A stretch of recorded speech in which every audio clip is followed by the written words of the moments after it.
Hi, welcome to my channel Andhra వంటలు. నేను మీ జ్యోతిని మాట్లాడుతున్నానండి. నేను ఫుల్ వీడియో తీసి చాలా రోజులైంది కదండి. వేరే పనుల మీద ఉండి ఫుల్ వీడియోలు తీయటం లేదండి. షార్ట్ వీడియోలు అయితే తీసున్నాయి. ఈరోజు అయితే చేపల కూర తీసి చేస్తున్నానండి. నేనైతే ఇదిగండి మొయ్యి చేపలు తీసుకొచ్చాము. 1.5 కేజీ చేపలండి. 2 స్పూన్ల కారం అయితే తీసుకోవాలా. 2 స్పూన్ల కారం వేసుకొని 1.5 స్పూన్ అయితే సాల్ట్ తీసుకుంటున్నానండి. 1/2 స్పూను పసుపు వేసుకుంటున్నాను. 2 స్పూన్లు అల్లం వెల్లిగడ్డ పేస్ట్ కూడా వేసుకుంటున్నానండి. ఎప్పుడు చేసి తీరు కాకుండా నేను వేరేగా చేస్తున్నానండి. 2 స్పూన్లు అల్లం వెల్లిగడ్డ పేస్ట్, 1 కప్పు ఉంటుందండి పెరుగు. 1 కప్పు పెరుగు అయితే తీసుకొని మొత్తం ఇట్లా కలుపుకోవాలండి. పసుపు, కారము, అల్లం వెల్లిగడ్డ పేస్ట్, పెరుగు అయితే తీసుకొని ఇట్లా కలుపుకోవాలండి. ఇట్లా కలుపుకొని చేపలకి మొత్తం ఇట్లా మసాలా కలుపుకుందామండి. ఇదిగండి నేను చెప్పాను కదా మొయ్యి చేపలు 1.5 కేజీ అండి. ఈ మొయ్యి చేపలు తెచ్చానండి ఈరోజు. ఇట్లా అన్ని చేపలకి ఇట్లా మసాలా పట్టించాలా. ఇట్లా మసాలా ఇట్లా పట్టించి మ్యారినేట్ చేసి ఒక 10 నిమిషాలు అయితే నానబెట్టుకుందామండి. మ్యారినేట్ చేసిన చేపలు పక్కన పెట్టుకొని నేనైతే ముందైతే నిమ్మకాయ అయితే పిండట్లేదండి. ఉప్పు, కారం, అల్లం వెల్లిగడ్డ పేస్టు, ఉప్పు ఇవన్నీ వేసేటప్పుడు నిమ్మకాయ పిండుకోవాలా. కానీ నేను మర్చిపోయాను. ఇప్పుడు నిమ్మకాయ పైన పిండి కొంచెం మొత్తం మళ్ళీ ఒకసారి అయితే కలిపేసుకుంటాను. ఒక నిమ్మకాయల్లా పిండానండి. ఆకు చెక్క కాకుండా ఫుల్ది ఒక కాయల్లా పిండాను. ఇట్లా మొత్తం మళ్ళీ మసాలా అంతా ఇట్లా కలిపి ఒక 10 నిమిషాలు నానబెట్టుకున్నామండి. అట్లా చేసుకుంటే చాలా బాగుంటుంది, జ్యూసీగా. ఇట్లా ఒక 10 నిమిషాలు నానబెట్టేసి ఉల్లిపాయలు, పచ్చిమిరపకాయలు ఇవన్నీ కట్ చేసుకున్నామని సరిపోయినంత నూనె అయితే తీసుకున్నాను కదా.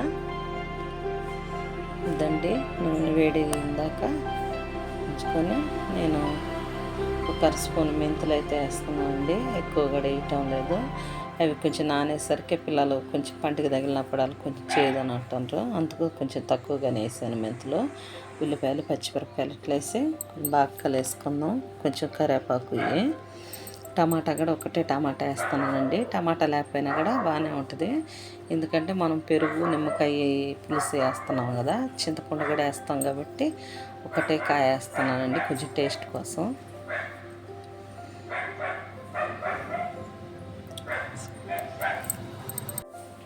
అంత ఇట్లా బాగా కలిపేసుకున్నాం కదండి. ఇదండి నేను మెంతికూర చిన్న కట్ట అయితే మెంతికూర తీసుకున్నానండి. మెంతికూర, కొంచెం కొత్తిమీర. మెంతికూర కూడా వేస్తే బాగుంటుందండి. మటన్లో కానీ చేపల్లో కానీ ఇట్లా మెంతికూర వేస్తే బాగుంటుంది. ఇదండి నేను 10 నిమిషాలు మ్యారినేట్ చేశాను చెప్పాను కదండి. నిమ్మకాయ, పెరుగు, పసుపు, ఉప్పు, కారం, అల్లం వెల్లిగడ్డ పేస్ట్ కలిపి పెట్టిందే కదండి. ఇట్లా మ్యారినేట్ చేస్తే చాలా బాగుంటుందండి. అన్ని చేపలకు బాగుంటుంది. ఇట్లా మొయ్యి చేపలు, బొచ్చి చేపకే బాగుంటుంది. అన్ని చేపలకి ఇట్లా కలిపి చేస్తే పెరుగు ఇట్లా బాగుండదండి. ఇట్లా బాగా కలిపేసుకోవాలి ఒకసారి అయితే. ఒకసారి కలిసినాక మళ్ళీ ఇంకా కలపకూడదండి. అప్పుడు ముక్క కొంచెం మెత్తబడుతుంది కాబట్టి ముక్క ఇరిగిపోయినట్టు అవుతుంది. నేను కొంచెం చింతపండు అయితే నిమ్మకాయ సైజ్ చింతపండు అయితే తీసుకున్నాను. పులుసు కూడా ఎక్కువ తీసుకోలేదు. ఈ పులుసు కూడా కొంచెం కలిపి పోసుకుంటే బాగుంటుందని పోస్తున్నానండి.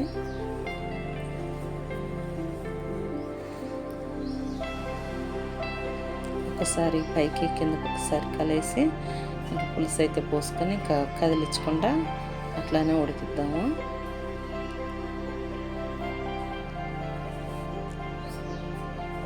ఇంతేనండి. అరగంట సేపు కొంచెం ఉడకాలి కాబట్టి మనం సిమ్లో పెట్టి, అంత హైలో కాకుండా సిమ్లో పెట్టి కొంచెం బాగా ఉడికిద్దాము. ఎందుకంటే మనం పులుసు కూడా తక్కువ పోసాను కాబట్టి ఉడికిద్దాము.